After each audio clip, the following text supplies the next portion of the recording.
Hola, buenas tardes. Yo soy Aime Rangel, soy chef pastelera, panadera. Tengo esta pequeña especialización y tengo algunos años siendo estudiosa de la gastronomía o la cocina mexicana. Mi formación laboral ha consistido en algunos restaurantes propiamente más en el ámbito de cadena y lo que se le conoce como consultoría. Esto lo quiero evocar un poquito porque puede ser que tenga un poco de relación con el tema que ahorita vamos a tratar. Tengo un pequeño taller de donde elaboramos panadería y pastelería, dado que tiene un tiempo que me estoy especializando en la panadería y sobre todo en la panadería mexicana, que como todos sabemos, pues es una panadería muy vasta, si no es que es una de las más grandes o la más grande en todo el mundo, solamente le sigue un poco por ahí la alemana. No, agradezco mucho a Fabiola Monroy que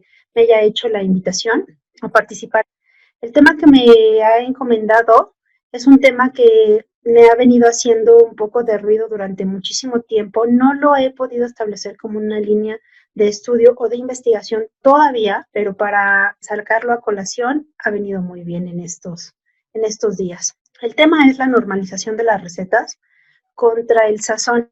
La normalización la entenderemos o la seguiremos platicando como la estandarización de las recetas contra el sazón de los platillos terminados. Y la pregunta sería, ¿cómo un gastrónomo garantiza hoy en día que un platillo sabe igual en diferentes lugares? ¿Dónde queda el sazón? Mi labor para este tema no va a ser postular o proponerles una postura, de mi parte por lo menos. Va a ser darles a conocer un poquito de lo que es la estandarización y de lo que es la cocina mexicana. ¿Cómo se van a juntar en este tema específico? Proponer un pequeño debate que resulte un poco interesante y cada quien tendrá que hacer sus propias conjeturas al final. Bueno, para empezar, vamos a un pequeño, muy pequeño recordatorio de lo que es la cocina mexicana porque no es el tema, así es que no nos vamos a desviar. La cocina mexicana me pareció interesante dar este dato, es una de las 5 cocinas que se ha reconocido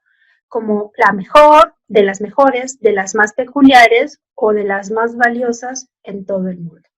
Y esto no es solamente porque sea llena de colores y sabores, tiene que ver considerablemente y seguramente por su trascendencia cultural y su paso por el tiempo. ¿Esto qué quiere decir? Que no es una cocina que tiene 2 o 3 siglos, es una cocina milenaria, al igual que sus otras compañeras que están en el podio, ¿no?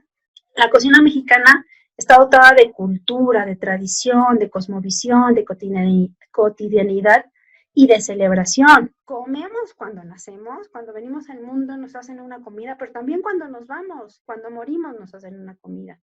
Ofrendamos comida para nuestros muertos y también para nuestros vivos. En la comida siempre vamos a encontrar nostalgia, pero también identidad. Con tanto valor, es casi imposible que una cocina pueda eliminarse u olvidarse, pero no, sin embargo, pueda modificarse. Aquí yo he podido, en mi poca investigación que hasta ahorita tengo, leer diferentes autores. Uno de los más que me ha gustado más ha sido la pareja que han hecho Cristina Barros y Marco Buenrostro. Y aquí me ha parecido grato poder citar a Cristina entre una de sus múltiples frases, que viene bien al tema. Los sabores que se aprenden en la infancia dejan una honda huella. Siempre se volverá al hogar, al pueblo, a la tierra, buscando aquello que nos deleitó de niños, desde la sencilla tortilla hasta el más elaborado de los moles. ¿Esto qué quiere decir? Que yo creo que tenemos una pequeña memoria con respecto a la cocina, ¿no? Por ahí se dice que es más fuerte la memoria olfativa que cualquier otra memoria. Ustedes huelen desde un perfume, un mole, un chile, e inmediatamente los va a evocar a algún sentimiento, alguna anécdota. Por eso que se crea, se dice, yo he tenido hasta uno mismo, ¿no? Yo me he dado cuenta que se nos olvidan las caras, los nombres, pero un olor jamás se nos va a olvidar. Más las personas que pudimos y tuvimos la ventaja de crecer y la bendición de crecer con una abuela que cocinaba, ¿no?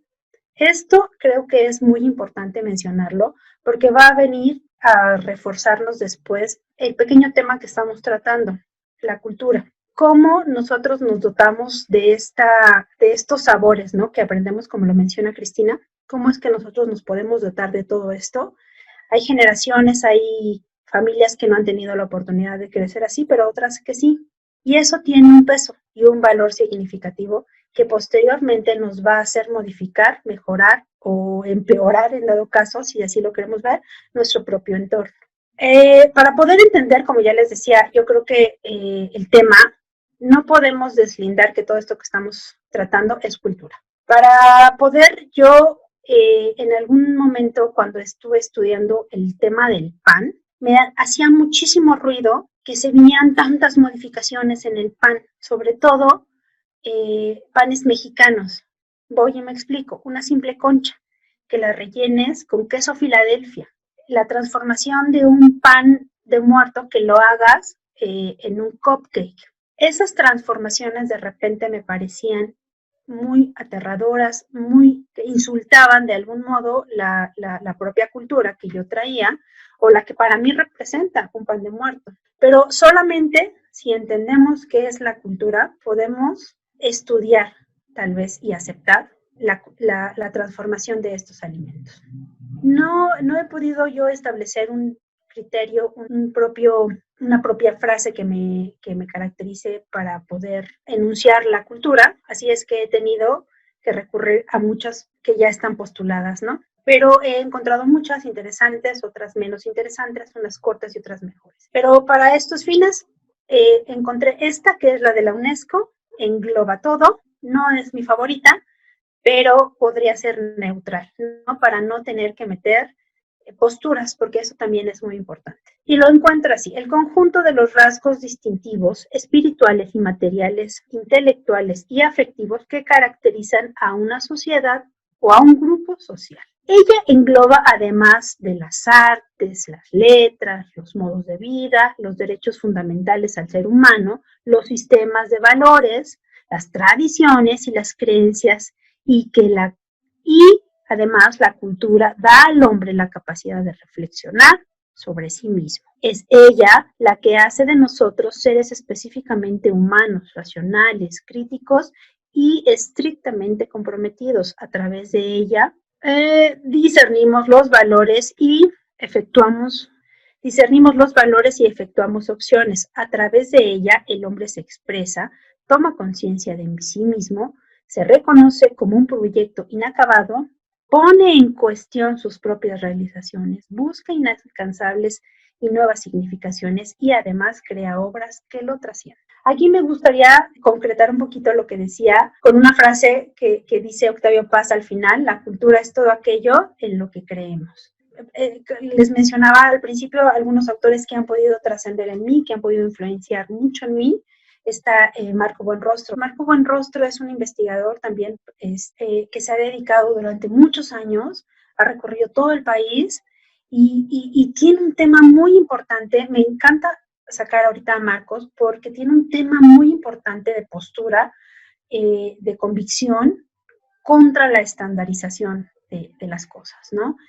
Pero él no puede omitir, sin embargo, que la cultura es parte de este tema y que no la podemos evitar, y es por eso que tenemos que hacer un emparejamiento entre la cultura y las modernidades para poder llegar a una propuesta. Y él menciona que la cultura para él es algo fundamental porque es dinámico, no es un ente inamovible, es completamente dinámico.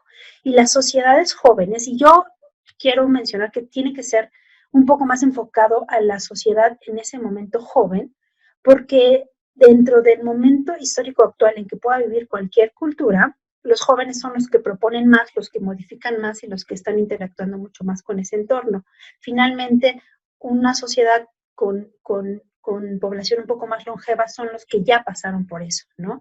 Y a lo mejor son los que vienen a criticar de una manera, y con el más sentido respeto quiero utilizar esa palabra, que los jóvenes, ¿no? Pero ellos, lo menciona Marcos, tienen el derecho y la obligación de modificar su cultura, ¿no? Eso es algo muy importante que tenemos que entender para poder asimilar, aceptar y participar en el cambio inevitable de nuestra cultura. Ya para nuestra época, como pequeño recordatorio o contexto al tema, quiero comentarles, quiero decirles, quiero hacer hincapié en que actualmente hay una cultura que está marcando de alguna forma muy fuerte a la cocina. En este caso voy a hablar exclusivamente de la cocina mexicana. No me quiero meter en temas de otras cocinas porque además, a pesar y a mucho pesar, es muy difícil abarcar toda nuestra cocina porque la cocina mexicana no se puede entender como unitaria, sino como un ente de muchas otras cocinas. Entonces yo me estaría metiendo en problemas si hablo por otras cocinas. Vamos a hablar exclusivamente de la cocina mexicana y de cómo actualmente está sufriendo este fenómeno, en donde se está viendo tiene un grado, tienden a catalogarla en una jerarquía. Existe lo que se le llama alta cocina, en el mejor de los casos, porque si no le ponen alta gastronomía o cocina de autor. Esto tiene repercusiones significativas sobre quien lo entienda, sobre quien lo estudia, sobre quien lo usa y sobre quien lo aplica. Es por eso que es tan dinámico. Actualmente la cultura está reforzando el hecho de jerarquizar todos los elementos de nuestra cocina, pero no es de esta época exclusivamente. Desde siempre la alta cocina ha sido exclusiva de algunos cuantos. Digo, recordemos un poquito a los griegos y no me quiero meter mucho en el tema histórico porque aparte no lo domino, pero sí es bien sabido los banquetes que daban. Recuerdo por ahí haber leído textos en donde apenas si se empezaban a generar instrumentos para comer, como el tenedor, que era como lo único que hacían, no era una cuchara muy grande con la que todos comían lo mismo, y con ella se servían las grandes cantidades en los buffets que hacían, al grado de inclusive para poder seguir comiendo tenían que vomitar, porque para ellos era de mucha opulencia. Ya cargados para esta era, un poquito a finales y principios del siglo XX, a finales del XIX, se encontraba de moda estar gordo, ¿no? Los famosos gordos que denotaban opulencia, ¿no? Y ser acaudalados. Esto entonces ha sido siempre un tema como de jerarquía, ¿no? De si yo tengo más, ¿cómo lo demuestro? Pues porque es como mucho, ¿no? Eso era algo muy característico, no solo de esta época, bueno, de la era moderna, sino un poco les digo, hablando desde los griegos, ¿no? Con esto quiero decir que no es novedad, no es novedad lo que estamos haciendo con esta jerarquización, pero este es el tema, creo que nos evoca el tema de hoy, ¿no? Tenemos que mencionarlo. Hay mucha gente que está trabajando en diferentes líneas de trabajo, de investigación, de aporte a este tema, ¿no? El hecho de que haya una jerarquía alta también quiere decir automáticamente que hay una jerarquía baja. Eso es inevitable, pero por donde lo quieran ver, siempre hay alguien trabajando en esas áreas. Por ejemplo, para este caso yo puse un ejemplo muy novedoso, ¿no? De Abigail Mendoza, que es quien está promoviendo la cultura regional de Oaxaca. Eso se ha vuelto una figura representativa de Oaxaca que está haciendo mención de las cocinas tradicionales y con ellas sus cocineras. Aquí es donde podemos abrir un poquito el debate y decir, pues, qué están haciendo, para qué lo están haciendo y quiénes lo están haciendo. Eso es realmente lo que tenemos que estudiar, documentar, para poder proponer. No solo se trata de marcar y sancionar, sino ver cuál es el trasfondo, las diferentes posturas que tenemos dentro de un mismo tema. En este caso yo también puse, por ejemplo, al chef Enrique Olvera. Él está aportando en este momento la promoción de una cocina pues tradicional, porque así la ha llegado a llamar, pero le da un toque diferente. Él está transformando completamente, de hecho se le llama deconstrucción los platillos que ellos hacen, porque no es lo mismo que servir un mole como él lo hace, un mole de mil días, algo así lo llama él, que un mole que sirve Abigail. Hay quienes están promoviendo sus cocinas como cocinas caseras, pero con la tendencia a ser todavía elitistas. Y yo quiero marcar aquí con élite porque finalmente el acceso a este tipo de lugares no es para todo. Entonces, ahí finalmente y sin excusa marcas una élite. No hay acceso a todo el pueblo o a toda la comunidad o a quienes quieran gustar por esos productos. Y al final se encuentran pues las fondas, ¿no? Que también tienden a anunciarse como cocinas caseras, en donde se consume comida casera, con el mismo sistema de las famosas comidas corridas. Estas cocinas no pretenden otra cosa más que aportar. Estamos hablando ahorita única y exclusivamente del aporte que tienen este tipo de propuestas dentro del mismo mercado, que yo considero actualmente son tendencias dependiendo de lo que para quienes vaya dirigido, porque desafortunadamente o afortunadamente siempre se han distinguido cada uno de estos elementos dentro de las culturas que van exclusivamente para un sector de nuestra población, en este caso y actualmente le podemos llamar segmento de mercado. Por ahí dicen que para todos sale el sol, entonces hay de diferentes tipos de mercado y esto se está orillando actualmente más a poder satisfacer estos mercados finalmente. Pero por supuesto, hay quienes no solo están comiendo, sino que estamos documentando todo esto. Quienes estamos estudiando la cocina no solo comiéndonosla, sino que le damos en un enfoque etnográfico, histórico, de cosmovisión, además, claro, del antropológico, que es a lo mejor uno de los temas que menos se ha podido resaltar desde hace mucho tiempo y que por lo tanto hay muy poco todavía de esto, ¿no? Es por eso que considero yo que la cultura se está moviendo en esta dirección, en donde se está cargando un poco más hacia lo comercial, hacia la moda.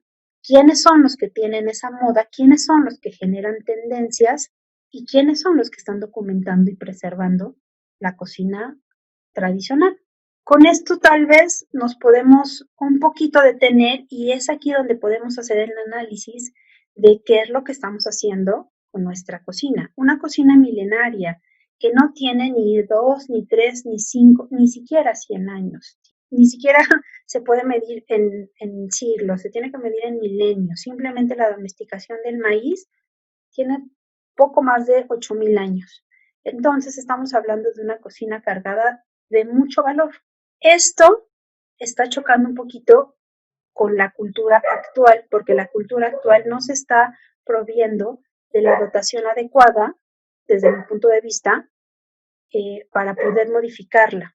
Y es aquí donde entramos en otros tipos de temas y se tiende a jalar hacia otros lados, que es el tema del que venimos a platicar, ¿no? Que es la estandarización. Muy rápidamente les voy a comentar lo que yo entiendo y pude recabar como la estandarización en algunos textos que por ahí leí, que también no hay mucho como literatura que documente esto, ni siquiera pude encontrar algún texto de la UNAM que nos diera algo comercial, porque la estandarización la quiero mostrar como un proceso comercial, como algo que está ocupando la industria. Y nos vamos a enfocar y cargar hacia ese lado, ¿no? Hacia la industria de los alimentos, que es quien la está ocupando y la está haciendo como trascender. Y obviamente la está poniendo en un nivel muy necesario ya para todos. Ahorita vamos a platicar por. Y una breve conclusión a la que llegué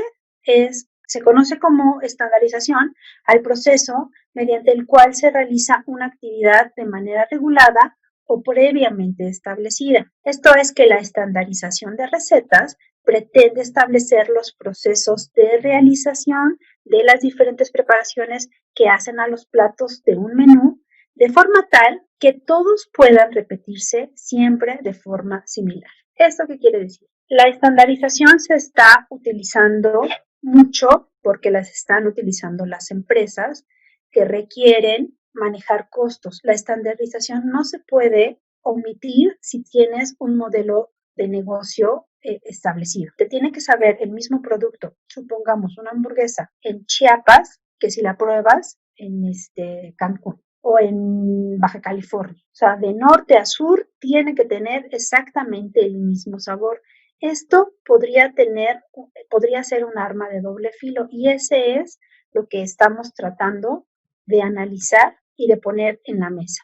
Pero no es un tema que podamos ahorita o en este momento poder determinar. Necesitamos una carga muy fuerte de conocimientos, necesitamos una carga llena de pláticas para poder llegar realmente a poder dar un comentario y una postura. Pero en este momento la estandarización es lo que pretende. La estandarización nace a través de la necesidad de mejorar los costos de las empresas para que no fluctúen, que una vez le pongo más, que otra vez le pongo menos. Dentro de los que ahora son cadenas comerciales, y ahora lo son, y me voy a referir muy específicamente, por ejemplo, al caso de Vips. Vips lo que tenía en algún momento eran sus mayoras. Estas mayoras tenían la función de preparar las comidas, ellas hacían las sopas, ellas realmente producían todo. Se le conoce como cocina, cocina de atrás, la cocina trasera, en donde ellos hacían sus preparaciones y después se la aventaban ya a la cocina de enfrente para que ellos solamente emplataran. Pero ya venían hechos los caldos, los consomés, los caldillos, los moles, si es que llegaban a tener eso, o, no, o que no vinieran en pastas, las sopas del día. Entonces venía cargado con una cierta calidez humana. Todo lo que nosotros hacemos lleva implícito nuestra energía, ¿no? El hecho de que un panadero se ponga a sobar una masa le carga dentro de la masa su energía y su ser. Entonces está cargado de un cierto valor, de una cierta relevancia para quien lo puede consumir. Esto es lo que hacían las mayoras. De repente creció tanto Vips y era tan castigado el hecho de que no supiera igual que lo que hace, y no solo Vips, ¿no?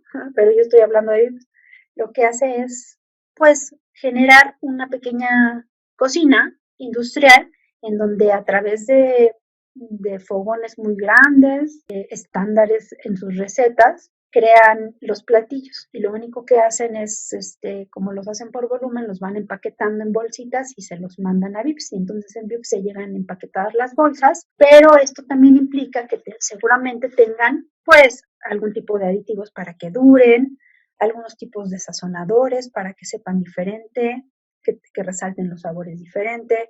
Entonces ese es el proceso de industrialización que requiere invariablemente una receta estándar.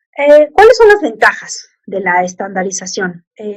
Encontré unas que las voy a enunciar porque esas son las ventajas que te propone la estandarización y sobre todo que hablamos mucho de que la estandarización lo que pretende ofrecer es calidad, calidad en los productos. Recuerden que cuando ponemos estatus en los alimentos debemos de poder decir por qué es de calidad.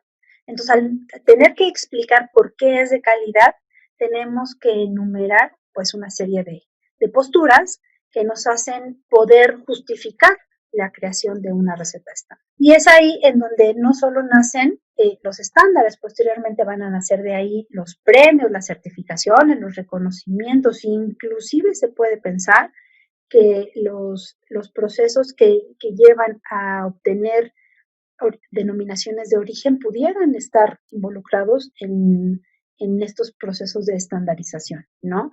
Hay gente que los ve como una buena opción, hay gente que los ve como una terrible opción porque pues se pierden muchas cosas, pero son temas diferentes. Bueno, una de las ventajas de la estandarización podría ser la calidad uniforme de los alimentos. ¿Qué quiere decir con esto? Que pues al tener una receta en todos lados, no hay forma de que falles. No hay forma de que el alimento salga diferente de un lado a otro. Esto me puede saltar un poco a la cabeza y es por eso que les digo que lo que pretende la industria al uniformar tanto los alimentos es adquirir una sola materia prima, porque esto de la uniformidad de los alimentos no podría ser posible si no existiera también una materia prima estandarizada, porque no vas a ver lo mismo unas papas que se hacen, y voy a repetir, en Baja California que se hagan en Chiapas, porque simplemente los alimentos que están alrededor no saben igual, no se producen en la misma tierra, no se generan en el mismo lote, con el mismo campesino, no se alimentan de la misma composta, de muchos factores depende también. Entonces, lo que hace la estandarización muy estricta dentro de la industria es que el origen de estos alimentos, de este proceso, también esté estandarizado.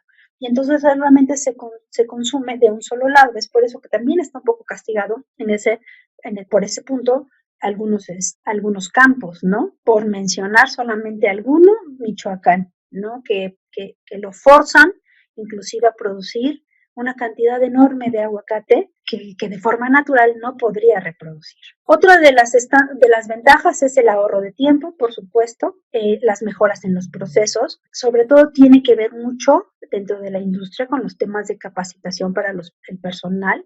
Los procesos no pueden estar en manos de cada quien, tiene que haber también un estándar que permita que el cocinero o el que elabora este platillo conozca perfectamente el desarrollo de ella para que no haya errores, ¿no? Entonces los procesos se mejoran y se hacen como en línea, ¿no? Ya son procesos en línea en donde aquí hace uno otro, como si fuera una maquila.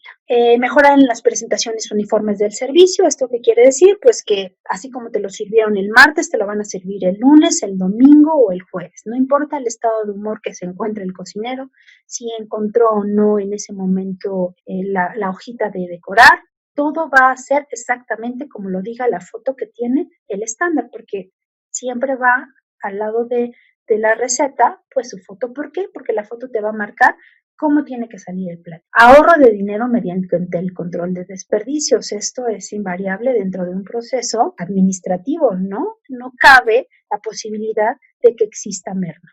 Entonces, un menú se planea para también evitar la menor cantidad de desperdicio. ¿Esto qué quiere decir? Si hacemos, por ejemplo, en el desayuno un cóctel de frutas con perlas, pues las perlas se sacan con un sacabocado que va a ser forma de perlita, pero la fruta va a quedar inservible porque va a tener una forma amorfa totalmente, entonces ya no va a continuar para volver a hacer perlitas. Bueno, ese residuo de fruta la ocupan para hacer agua de sabores o agua de frutas. Entonces, todo esto está diseñado para que todos los procesos lleguen a que exista la menos cantidad de merma, controlando entonces así el desperdicio. Esto representa en una economía. Simplifica el cálculo de costos del menú, finalmente lo mismo, simplificar quiere decir que lo que menos se pueda desperdiciar y sobre todo comprar. ¿Qué quiere decir? Que no nos vamos a especializar en un menú sin que haya una línea de conexión entre otros, ¿no? Porque no vamos a tener, por ejemplo, pescado a la veracruzana y nos saltamos a espagueti boloñesa, porque no hay relación entre ellos, no hay cómo obtener beneficios uno de otro para que no exista ese desperdicio, si es que lo hubiera. Simplificar el entrenamiento de los cocineros, es lo que le decía, es más fácil que un cocinero sepa qué hacer solamente, como lo hacen actualmente los panaderos. Yo por ahí hice una pequeña investigación sobre el pan en México y la forma en que le llaman pan casero, pan tradicional. Y me topé por ahí con algunos panaderos que estaban completamente enojados porque a los panaderos de las empresas muy grandes, porque no voy a decir nombres para no ofender a nadie, pero las empresas que ya son muy grandes en la industria de la panificación, les llaman panaderos a sus empleados. Y ahí en la Canaimba me encontré con panaderos de hace muchos años que estaban peleados con llamarles panaderos. Dice, porque ni siquiera saben hacer lo que se le conoce como el argot en la panadería, una pesada. ¿Qué es una pesada? Pues seguir una receta y poderla, ya sea en una máquina, y amasarla. Porque hacerlo tradicional no quiere decir que no ocupes instrumental o un equipo grande. Hacerla tradicional quiere decir que la hagas a partir de una receta, cosa que en las empresas grandes de las panaderías grandes no lo hay.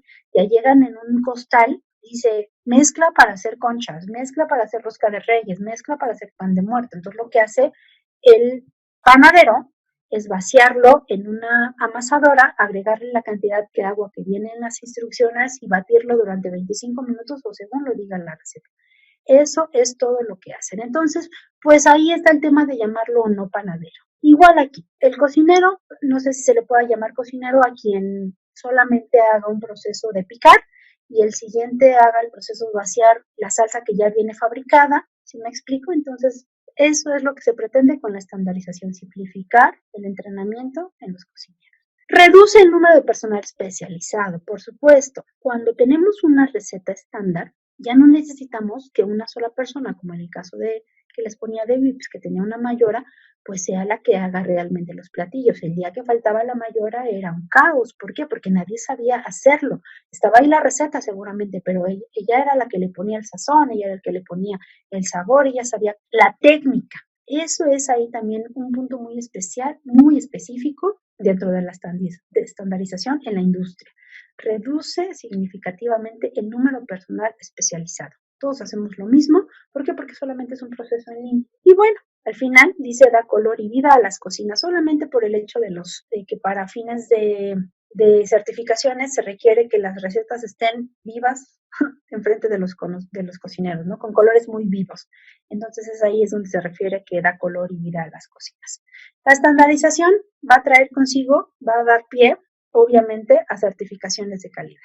Porque solamente eres competente sí o sí, cumples con estos requisitos. Por ejemplo, la leche. La leche actualmente tiene que traer un certificado para que tú puedas considerar la leche, porque si no trae ese certificado, pues entonces ya no es leche y sale a ser producto vegetal lácteo, ¿no? Por ahí así dice, en el mejor de los casos. ¿Por qué? Porque no cumple con los requisitos y es ahí donde les digo que en algunos temas, como por ejemplo en las denominaciones de origen, muy específicamente en los tequilas, para ahorita pasar al mezcal, en el tequila se determinó en un momento en que no en todos lados le pueden llamar tequila al proceso de destilación de los agaves. Tenían que tener una nomenclatura, una serie de pasos como los que acabamos de ver para que pudieran llamarle tequila y sobre todo la famosa denominación de origen, que no se puede hacer otro lado tequila si no es en Tequila Jalisco. Quieren hacer lo mismo, si no es que ya están empezando con algunos mezcales.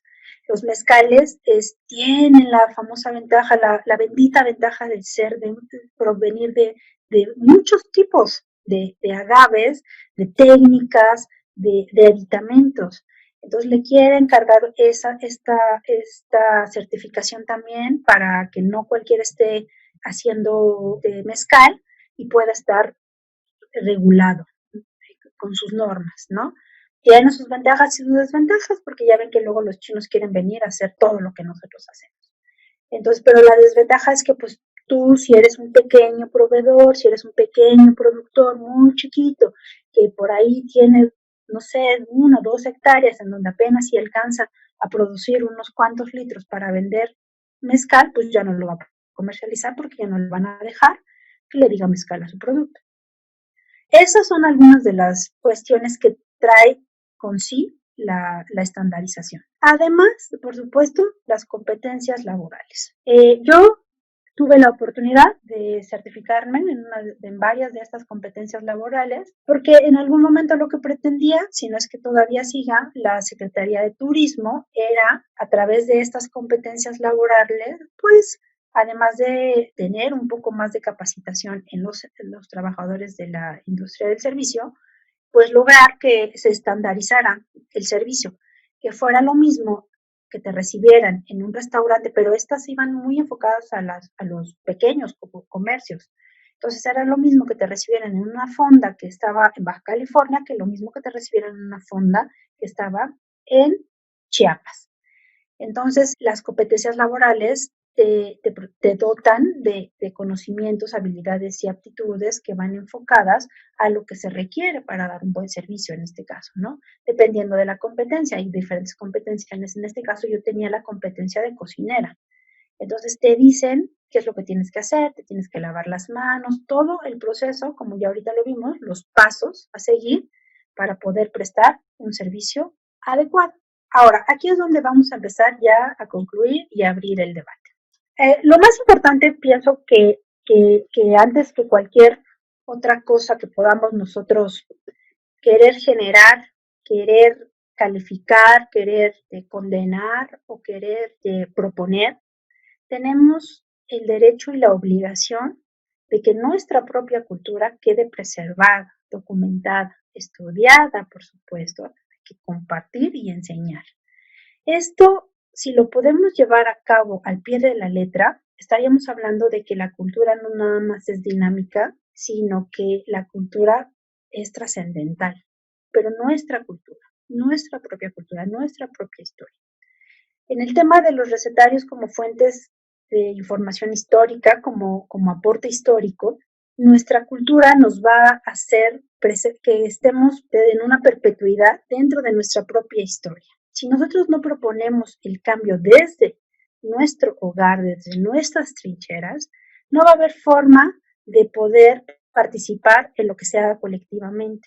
Aquí lo que propongo es que lo más importante es lo que cada uno nos toque hacer. Sí puede estar, yo por supuesto tengo una postura dentro del tema en donde no estoy de acuerdo en algunos casos con la estandarización, no estoy de acuerdo que solamente porque seas más poderoso vengas e impongas, pero tampoco estoy de acuerdo en que se puedan llegar a perder. ¿Y esto qué es? Que la única forma a veces en las que se encuentra la posibilidad de preservar, documentar, estudiar, compartir y enseñar algunas tradiciones es a través de esto, de la estandarización. Pero el tema entonces era cómo quedaba el sazón junto con esto. No hay forma humana de que haya un sazón particular, no cabe el sazón en la estandarización, no lo hay. Pero también esto tiene origen en lo que les decía al principio. Nuestras abuelas nos enseñaron a tener, a que nos guste lo que actualmente nos gusta. Si a nosotros nos gusta demasiado lo dulce, pues eso nos va a gustar siempre. Si a nosotros nos enseñaron que desde pequeños tenemos que comer una sopa de caldo hecha a partir de jitomate frito, la sopita frita, un pescado frito, y no uno que venga del súper, abrirlo y meterlo al microondas, bueno, eso es lo que nos va a gustar. Desde esa perspectiva, desde esa forma, cada uno tiene que empezar a considerar la postura que más le convenga, porque no nos podemos pelear con la cultura, no nos podemos pelear con la cultura que tiene el compañero de al lado, la que está proponiendo el chef que nos está abarrotando las redes, ¿no? Porque ese también es un tema. ¿Quién tiene acceso a los medios? Teniendo acceso a los medios, tiene acceso a mucho poder. Con esto podemos preguntarnos qué queremos para la posteridad, qué es lo que nosotros como personas queremos ofrecer y dejar en nuestro pequeño espacio que nos tocó ocupar dentro de este mundo. ¿Con qué velocidad deben aparecer y desaparecer las modificaciones, no? Y esto no nada más es con la cultura de la comida, con todas las otras culturas. Yo vivo en Tláhuac, muy pegado a Zapotitlán, en donde todavía está cargado de pueblos originarios. Estos pueblos originarios obviamente son llamados así porque tienen una carga muy fuerte de tradiciones y a todo el mundo les molestan que a cada rato haya fiesta, que a cada rato cierren las calles por los desfiles, a cada rato haya cohetes. Entonces sí hay una carga muy fuerte de gente que no está ya tan a gusto con las tradiciones, ¿no? Con la cultura que todavía en algunos lugares nos precede o nos existe. Pero esto solamente tiene que ver con la cultura de cada quien y con lo que creció. Ahora, ¿cuál sería entonces el futuro de la cocina mexicana, dadas estas circunstancias? Única y exclusivamente la que le queramos dar. ¿Hacia dónde vamos a ir dirigiéndonos? ¿Qué es lo que cada uno va a ir aportando? ¿Quiénes son los actores que deben proponer estas acciones? Pues todos. Todos, invariablemente, todos somos actores dentro de este mismo tema. Todos tenemos el derecho y la obligación, como ya nos los había mencionado a Marco Buenrostro, todos tenemos derecho y obligación a proponer. Toda esta propuesta se va a basar única y exclusivamente en nuestro haber y nuestro saber, qué es lo que sabemos de nuestra cultura y cómo la queremos modificar. ¿Cómo debemos acatar esas acciones? Simplemente con mucha cultura. ¿Qué quiere decir? Nosotros, como ya les mencionaba, es de repente muy triste, en mi caso, ver cómo algunos panes se pierden, cómo algunos panes se transforman, cómo algunos panes los cambian totalmente, pero esto no tiene nada que ver si no es por la movilidad que tiene nuestra propia cultura, por la llegada de nuevos productos. La cocina mexicana actual no se puede entender si no es complementada con los productos europeos, con toda esta carga occidental que tenemos. Solamente así se puede entender la cocina mexicana y es lo que actualmente estamos estudiando, porque es muy difícil poder hablar de una cocina prehispánica actual, porque ya no estamos en la época prehispánica, simplemente ya no vamos a encontrar ingredientes prehispánicos. Por mucho que queramos que el chapulín era lo que se comía en ese entonces, no quiere decir que sea ya actualmente una comida prehispánica. El chapulín seguramente no es el mismo ahorita que el chapulín que existía en la época prehispánica. Entonces, lo que nosotros tenemos que hacer cuando nos enfrentemos a estos temas es valorarlos y considerarlos. La estandarización tiene sus beneficios, por supuesto, pero ¿para quiénes? Seguramente para la industria, seguramente para el que hace cocina a través de una venta. Eso va a ser necesario porque necesitas controlar costos. Todos los que tenemos algún tipo de negocio de alimentos, lo sabemos. No podemos ponerle, pues, diferentes cosas cada vez a las cosas. La gente no te lo permite. El mercado no te lo permite. ¿Qué tanto las masas están acostumbradas ya a un sabor? Eso también depende mucho de nosotros. ¿Qué están haciendo las mamás actuales? Pero las mamás actuales son mamás, yo creo que muy jóvenes. Es por eso que les decía que el actor principal dentro de una cultura siempre son los jóvenes. Las mamás jóvenes crecieron seguramente con mamás que trabajaban y ese también puede ser un tema. Estas mamás, al no estar en los hogares, pues no cocinaban. Y de esta manera crecemos con una falta de cultura por los alimentos. Y no quiere decir que seamos mejor o peores personas, simplemente que somos personas con diferentes estilos de vida, con diferentes formas de ver los alimentos. Y lo único que nos queda es aprovechar lo poco o mucho que sabemos para poder proponer, modificar y preservar nuestro propio conocimiento. Nunca dejar de estudiar para poder garantizar que las futuras y los futuros métodos, formas o implementaciones que se hagan sean garantizando pues a lo mejor la soberanía alimentaria, que eso sería un tema muy importante para la posteridad, porque actualmente pues no contamos con soberanía alimentaria, pero todo lo que podamos proponer para el futuro, que sea en vista de una mejora. Pues yo con esto quiero concluir.